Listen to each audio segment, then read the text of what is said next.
বাবা মার মুখের হাসি সন্তানের কাছে অনেক বেশি দামি। কয়জনেরই বা ভাগ্য থাকে বাবা মার আদর পাওয়া, তারা বেঁচে থাকতে তাদের সেবা করা, তাদের থেকে তাদের দোয়া নেওয়া।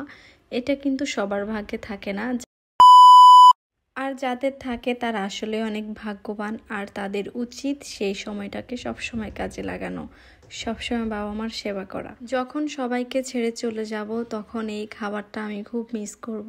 ইভেন এই খাবারটা যখন আমি ফেসবুকে দেখি বা আমার ফোনে যখন এই ফটোগুলো ভিডিওগুলো আসে তখন আমার খুব মিস হয়, খুব বেশি খেতে ইচ্ছা করে। এই চালতা মাখানোটা এবার এত বেশি খেয়েছি যার কারণে খেতে খেতে একদম অনীহায় চলে আসছে।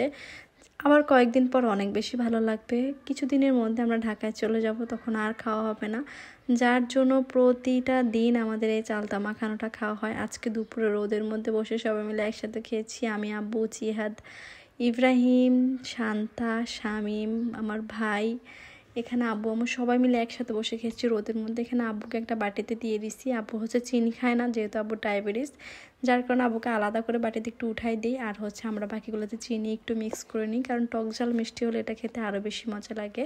অনেক বেশি রোদ ছিল, রোদে একদম শরীরটা চাঙ্গা হয়ে গেছে, একটুও শীত লাগেনি, এত বেশি রোদ। আর দেখেন রোদে পুরা ইব্রাহিম চকচক করতেছে, মানে ও একদম রোদে লাল হয়ে গেছে। আর এখানে শামীমকে একটা প্লেটে দিয়ে দিছি, সবাইকে প্লেটে প্লেটে দিয়ে দিলাম, তবে একসাথে খেতে বেশি মজা।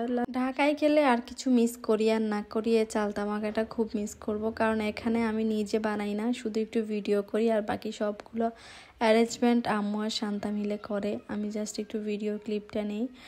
আর এখানে যেহেতু রেডি থাকে খেতেও অনেক মজা লাগে, কিন্তু একটা জিনিস রেডি করে খাওয়াটা অনেক কষ্টের ব্যাপার, যেটা আমার দ্বারা একদমই সম্ভব না, আমার ইচ্ছাই করে না। মানে কেউ হচ্ছে রেডি করে দিলে খেতে পারবো, কিন্তু নিজে রেডি করে খেতে পারবো না। আর এখানে ইব্রাহিমও মাশাল্লাহ করে চালতা মাখা খুব পছন্দ করে, ইভেন ও নিজে চালতা গাছ উঠে চালতা পেরে নিয়ে আসছে মাখানোর জন্য। প্রতিদিন বলে যে আপু আজকে চালতা পুড়ে বানাবেন, আজকে ছেঁচে বানাবেন, আজকে এক এক দিন এক একভাবে বানাবেন। ওর মানে জিহ্বার টেস্ট, যার কারণে ও এক এক দিন এক একভাবে খেতে চায়। তো পরে হচ্ছে আমরা এই যে রোদের আলোতে বসে বসে আজকে সব কিছুই দিয়েছি এখানে, নর্মালি যা যা দিই, এই জন্য আর পুরো ভিডিওটা করিনি। গল্পের ফাঁকে ফাঁকে আমাদের দিনগুলো চলে যাচ্ছে। এবার গ্রামে আসছি প্রায় 2 মাস হয়ে গেছে, এখন তো কিছুদিন পরেই চলে যাব, যার কারণে অনেক বেশি মিস করব। এবার অনেক লং টাইম থাকা হয়েছে।